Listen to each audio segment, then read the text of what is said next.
All right, everyone, welcome to another edition of Unstoppable REI. And I'm here with a very, very special guest. I think that we are, I don't know, maybe we're kindred spirits here, but this is the amazing Rihanna Starr. And I'm glad that you took the time to chat with me today. How's it going?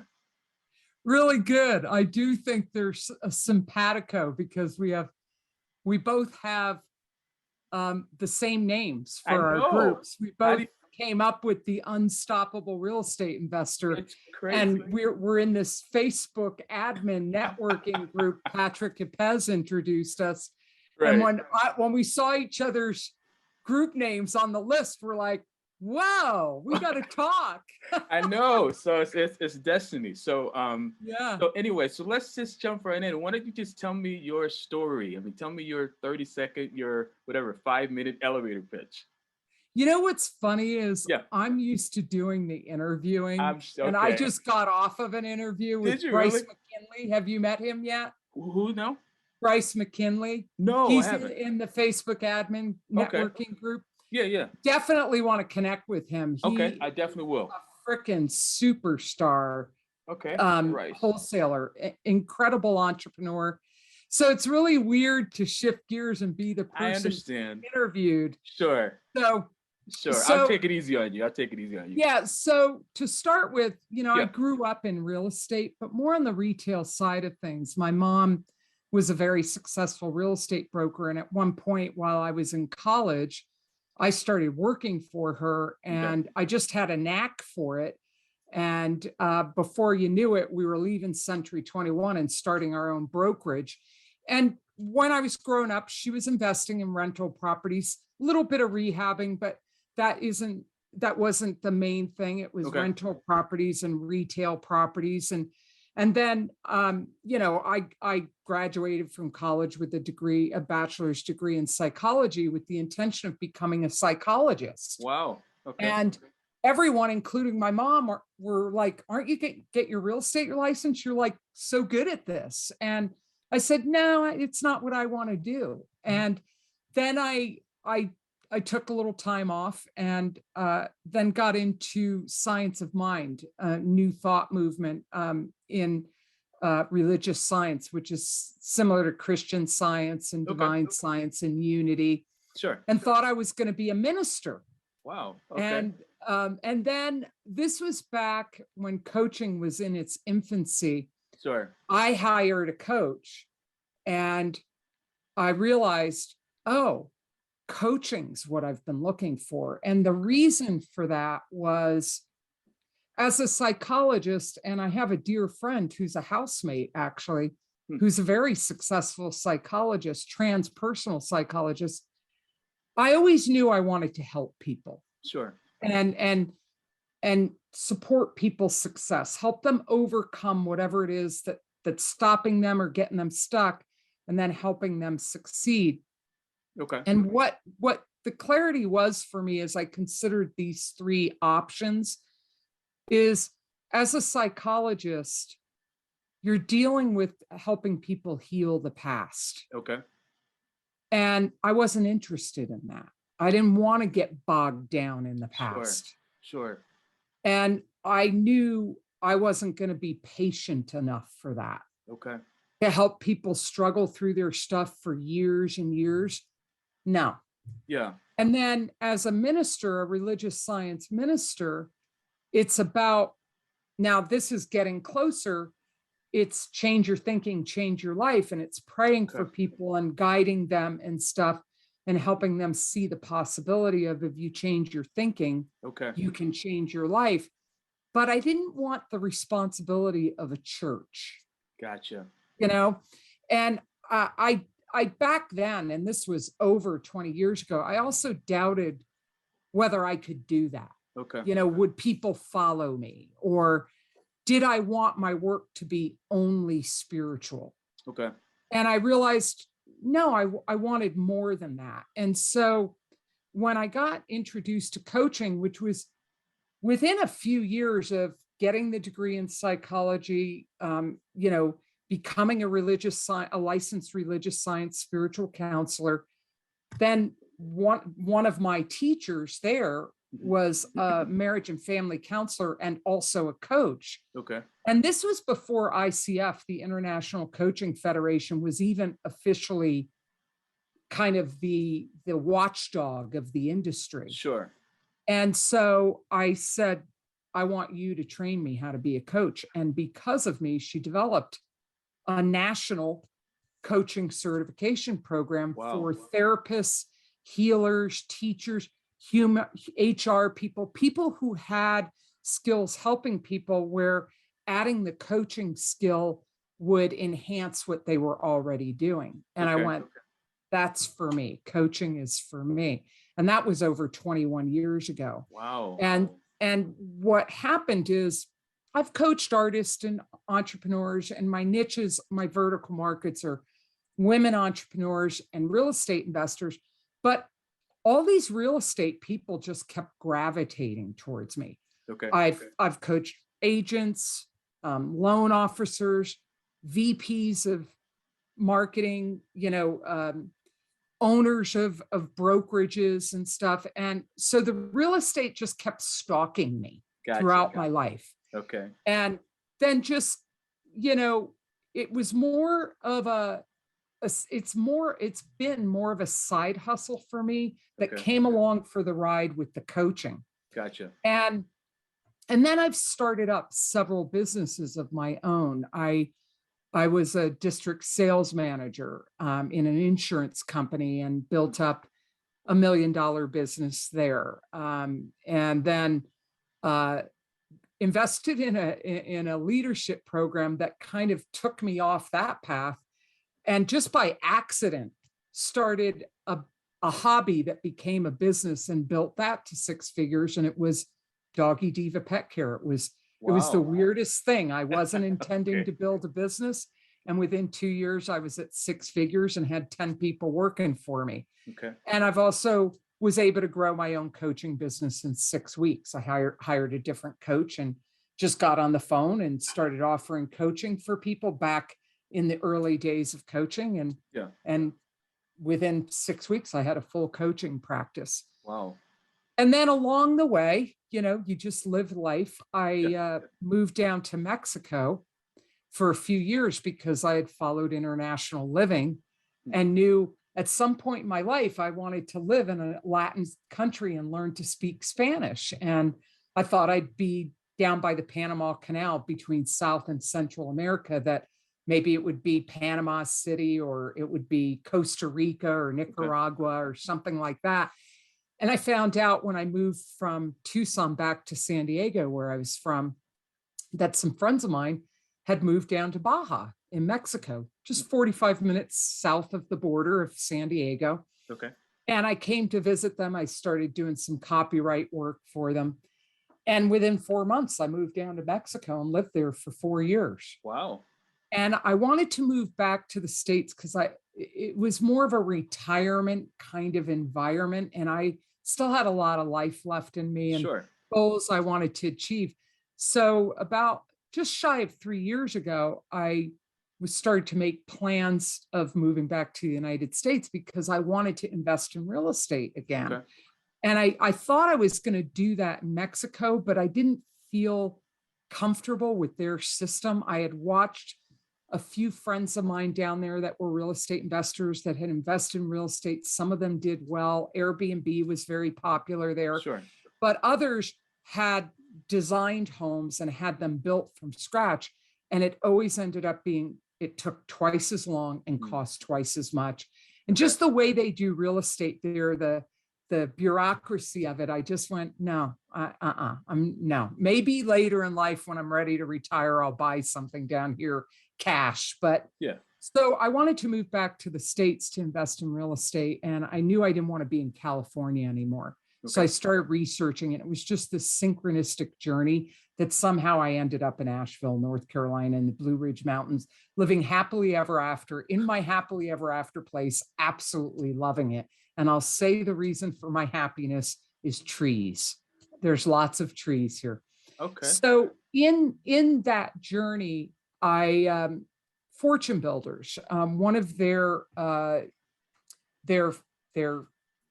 companies that's under the Fortune Builders umbrella was looking for a business marketing coach, their Mind Protein division.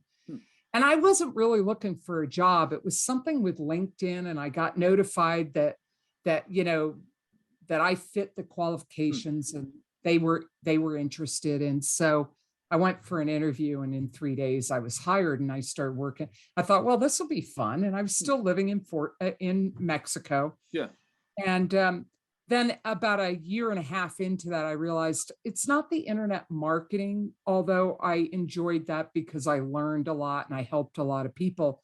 I moved over to the business coaching, and then I was at Fortune Builders for about 5 years, learned a lot about their system and a lot about investing, have coached hundreds, thousands of investors in that system, and then have started to use it myself. And I would say coaching is my passion. Real estate is my side hustle. And so, I got to Asheville, bought a house, and now I'm working on building a guest house and developing a rental portfolio and leveraging wholesaling to do that. Not really interested in doing a lot of rehabbing. I think it's the sexy part of the business. I think a lot of people like rehabbing because you see the transformation. Sure. And I love that too. I just turned 60. This is where you go, no, you're not 60. No. And I don't want to work that hard anymore. And I really enjoy the coaching. So it's more rentals and wholesaling and helping other people. So it's more about focusing on coaching. And, I have a system, we have a process, and mainly what our focus is taking action, no excuses, just results. And we do that by helping people address mindset stuff that gets in their way from taking action. Oftentimes it's a limiting belief or a fear that gets in the way. And there's usually very predictable places real estate investors get stuck. And one of them is just the marketing. They just don't do it enough, or they don't have a system, or they're not consistent. The next thing is when they start to find properties, the fear of picking up the phone and talking to sellers. Afraid of being told to get lost, or I'm being nice, or they just don't know what to say. The next place investors get stuck is the numbers. They just don't have, they're not confident in their numbers. They don't have a good, reliable evaluation tool. They don't really know how to estimate repairs. They forget about some of the numbers that are important, like holding costs, closing costs, the financing costs. There's just, they're not confident. And then the fourth place is making offers. That's really scary for a lot of newer investors because they don't get that making offers really isn't that scary, because if you look at, on average, you're going to talk to about 50 sellers, write about 25 offers before you get a deal. And in the market that we've been in the last 3 or 4 years, that's a very aggressive seller's market. It's actually more than that. You're going to kiss a lot more frogs before you get a deal. It's going to be probably a lot more than that. Unless you're really skilled, then your numbers are going to reduce because you've got the skills and the experience to wither that down, and you're not wasting as much time. And then the last place they get afraid is actually, or they're not confident, is now that I've got it under contract, what do I do? Doing that due diligence so that they can still get out of a deal if it's a lemon, And so, and then we're addressing habits and routines and accountability. And I don't want to just keep talking. I know you probably want to ask me a question. No, I could just keep going and going. You're answering all my questions. I know. I love it. I love it. You're answering all the questions. So, well, let me just ask this. Check. Yeah, I'm like, okay, got that one. Okay. So what?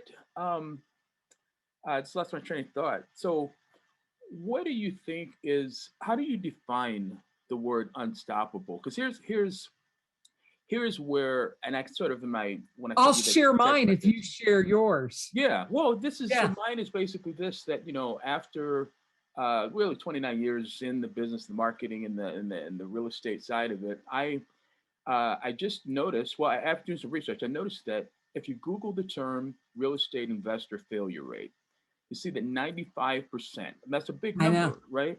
It's a Yeah, scary only number. 5% succeed. It's Yeah. crazy. So I wanted to really just talk to the top investors in the country, find out, because I believe success leaves clues. Okay. Yeah. So rather than reinvent the wheel, I want to talk to people that are already successful, find out what you're doing, and so I can do it and pass it along to other people. So my question to you is twofold. Number one, how do you define the word unstoppable? You're actually the perfect person to ask this, since that's the name of your organization. Yeah. And number two, when it came to achieving success in an industry with a 95% failure rate, what did you do to make yourself unstoppable? Okay. So I coach people that are much more successful than I am as a real Okay. estate investor. So I'm going to go backwards and answer that first, Okay. because I'm very honest and upfront, because there's no imposter syndrome here. Yeah. Yeah. Coaching is my passion, and being an entrepreneur, and investing is secondary. But I coach a lot of successful people, and they're successful because I've been coaching them Got it. using a system. So Okay. I think what causes someone to be in that top 5% is they take action, but they follow a system, Got it.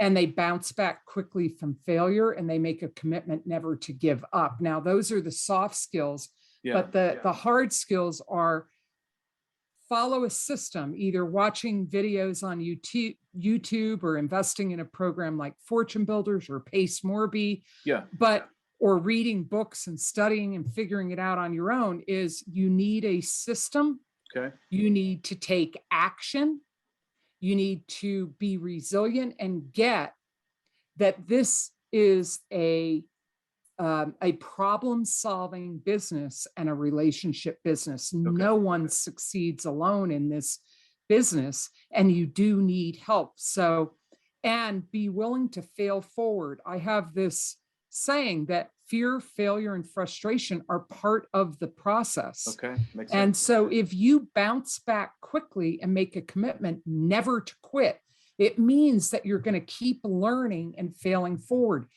Fear, we face our fear of the unknown. When you're new, I see so many people that I've met through Fortune Builders and just networking and social media that are in my group Yeah. that are education junkies. Okay. Sure. They're A lot of going to that. one networking event or workshop, and they're learning more and they're investing more, but they aren't following through and putting any of that into action. Okay. And then they're wondering why they're not successful or getting a deal. Well, and I see this more often than I like to admit, Okay. that there is a bridge from learning to implementing. And Okay. a lot of people aren't crossing that bridge. Yeah. And a lot of people just don't know how. Yeah. They're learning and they get excited and they see the possibility, but they're overwhelmed about, all right, where do I start? Sure. And they get overwhelmed at how much there is to do, and they forget the journey of 1,000 miles starts with a single step. That's a very good And you point. just start with, okay, what's the name of your business going to be? All Get right. the LLC started. Yeah. Let's Yeah. get a logo. You know, Yeah. Let's build some momentum. Get some stuff going. Yeah. Getting I things love set that. up. I love that. Yeah, and then what do I mean by unstoppable? Because that Yeah. was very deliberate. So I think we are twins from another life or something. Absolutely. Because Yeah. how that came about is we invested in Marissa Murgatroyd is like the queen of helping people develop online courses. And we invested in her program, Experience Product Masterclass, because last year was a year of failing forward. Yeah, we hit six figures, low six figures, but when it was all said and done, it was learning through trial and error in our coaching business, building the coaching business. We had, my partner and I had worked at Fortune Builders for many years. When COVID hit, it's a live events-based company. They laid off probably 3/4 of their employees. Just laid off entire divisions. And to survive, You Yeah. know, I don't hold any animosity. I mean, Fortune Sure. Builders was good to me and I learned a lot. And so I had already been, I go back and forth. I'll go into corporate America and I'll learn and I'll stretch myself. And then I get bored or frustrated. And then I go and do my own thing. So I was Okay. at that point where I wanted to have more freedom, not Sure. grind 35, 40 coaching calls a week, you know, Sure. Yeah. be Yeah. a coaching machine. I wanted more freedom. So I started developing this. And so we were just trying a lot of different things with the marketing and this and that. And so this year I wanted to thrive. I didn't want to grind so much. I Okay. wanted to grow faster, easier, and more volume. And so I believe in coaching. Yeah. I believe in finding mentors. So this woman's made $30 million in a few short years and figured out like, okay, I want to learn the system of how am I going to attract our soulmate clients, Okay. you know? Okay. Sure. So I'm going through her process, and the course that we developed, the Unstoppable Real Estate Investor Boot Camp, Yeah. I went through a course, but what we ended up with wasn't what I started creating. And Okay. what we did is just followed what she coached us in doing. Get out there and ask people. We did polls, we did surveys. I Okay. interviewed top 5%ers, and I was playing around with the name. Yeah. And then it hit me, and it was an intuitive thing. And I want to hear you answer the question too. Yeah. It Sure. was this intuitive thing, like, because, you know, I'm being coached through all this. I'm in coaching calls and, Yeah. you know, and I'm playing around and getting feedback. And I was just like, it's got to be something that I can brand, that I feel good about, that says what we want it to be. And I had gotten those statistics from Bigger Pockets. 95% of all real estate investors fail. And I thought, Yeah. excuse my language, but fuck that. Yeah. You know, Right. I said, there's my niche. That's where I want to make a difference, is I want to make a difference in those statistics. Sure. I would love to see in 2 years, in 1 year, only 7% Right. of real estate investor, 10%. I want to move that percentage. Yeah. And I thought, and then also just all the people I had coached and thinking about what their challenges were is they gave up too easy, or they never got started. And I went, unstoppable. I want to coach unstoppable real estate investors who have the motivation that is strong enough for them to do whatever it takes. Yeah. They're fearless and have courage. They're willing to get in there and fail forward and make mistakes and bounce back.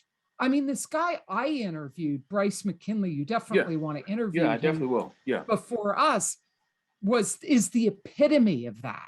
I mean, I was humbled in talking to this guy, what he bounced back from and how freaking successful this guy is. Okay. So it was really important that it be something that really said what we wanted to do. Yeah. And then around our logo is master the secrets of the top 5%.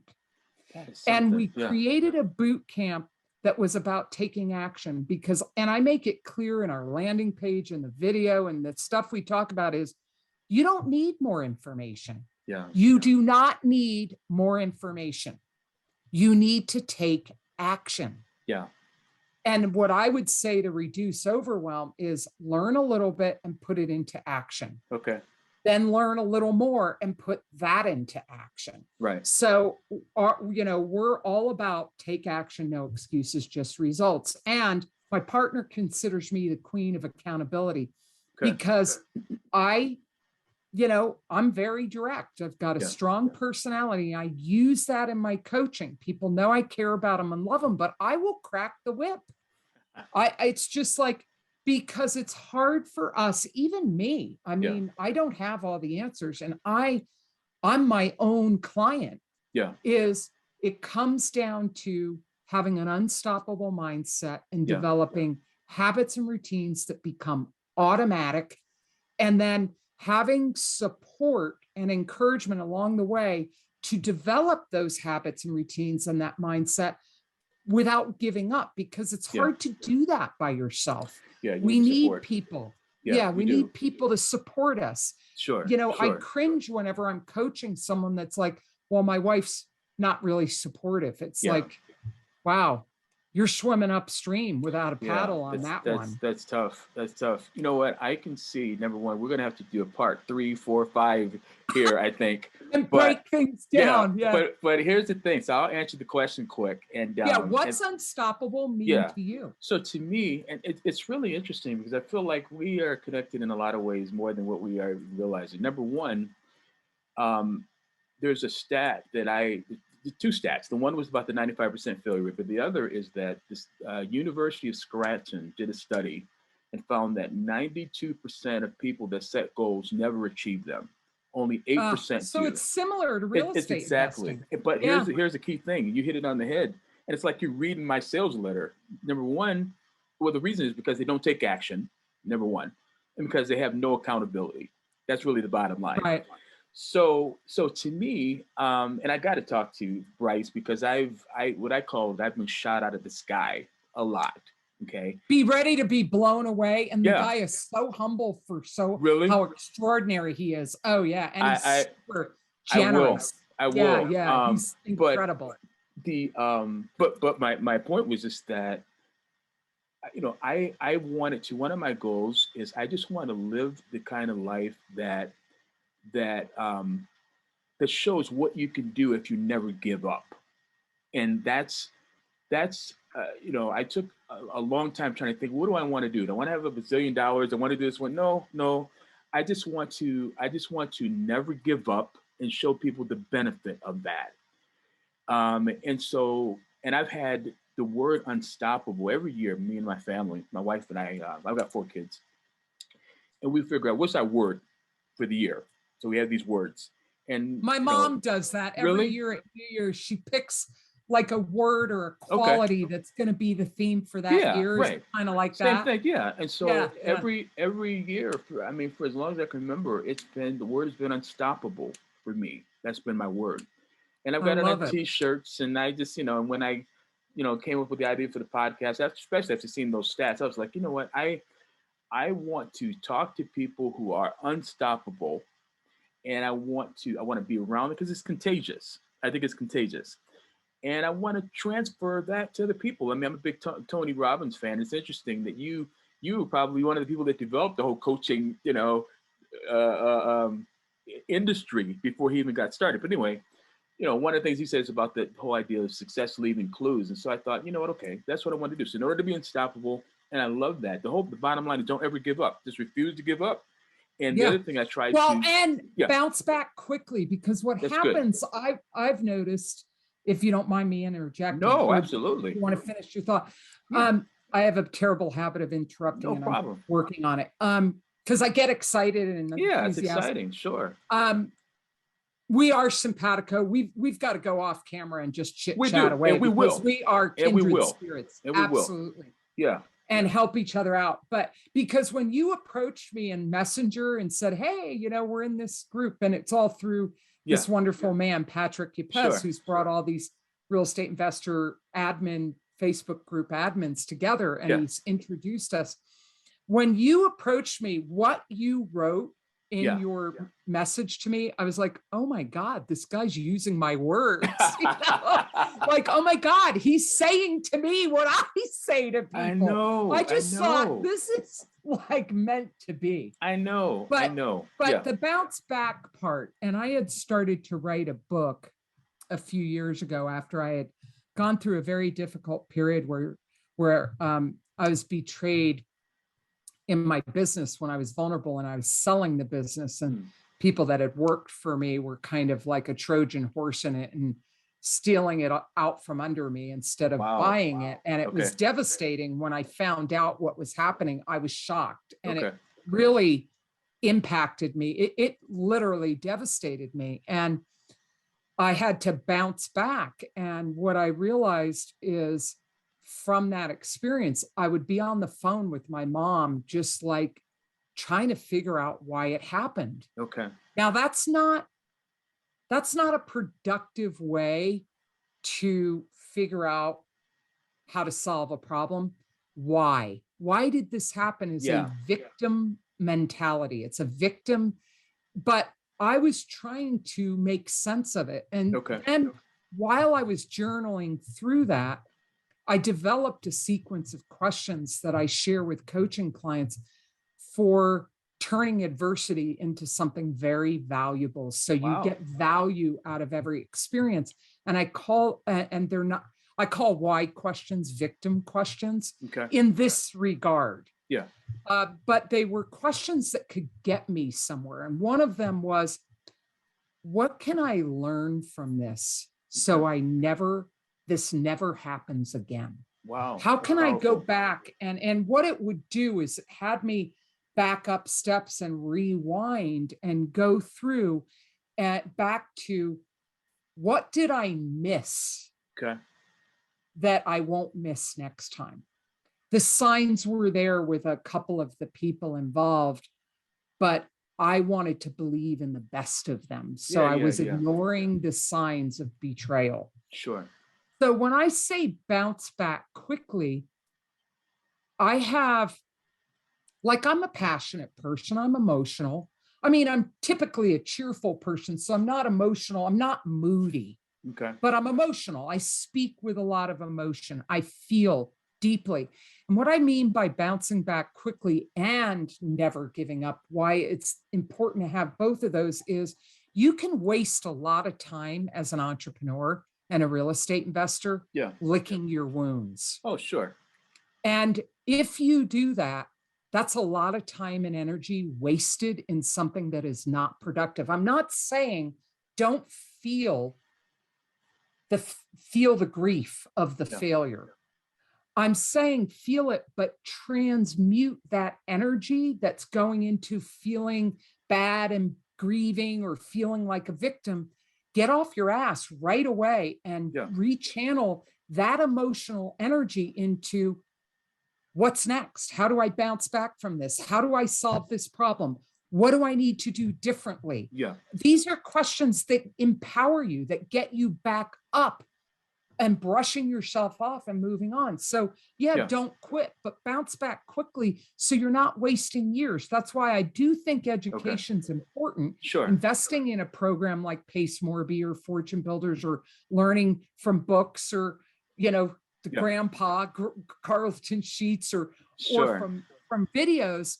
But that's just the beginning. You do Gotcha. need to know what you're doing. You need information, but take action. So Yeah. you I have love to that. be resilient, persevering. You have to be resilient and persevering and determined Yeah. to succeed in this business. You can't be fragile and timid and anxious and insecure. Yeah. And Tough if you skin. are, this is a great business for developing Yeah. strengths in your character. Sure. Sure. How this is a great business to learn how to be fearless, Totally. to learn how to be humble by failing forward and learning from your Yeah. mistakes. Last year was all about that for me. Yeah. Yeah. I love what you're saying. And you completely caught me off guard, because this should have been a 3 hour, I should have said somewhere. I've got another call I got to jump to, but I'm Yeah. committed to us. I almost want to say one thing. Continuing Everything the you're saying to me. dialogue. Yeah, yeah, definitely. So I'll reach out. We'll figure out how we can do this. Okay. What I'd you're love saying that. though, have you ever read the book, The Success Principles by Jack? Is it Jack Canfield? I think his name is.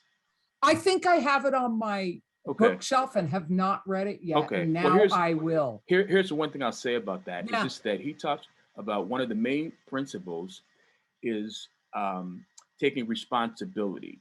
So in other words, what did I do that caused this situation to happen? How can I change You're that? 100% responsible for the results in your life. That's and right. if you are, you're not a victim. And That's now exactly you have right. control to change. That's Yeah. right. That's right. That's right. Yeah. So I love that. But yeah, take a look at that. And I'm going to reach out to you. We'll figure out another time to connect up. Where are you located? What part of the world are you? I'm in Asheville, North Carolina. Okay. And I just want to do a little plug. If you want to be in another awesome, unstoppable real estate group, his is Unstoppable REI, and my group is Unstoppable Real Estate Investors spelled out. Please join us. I And will.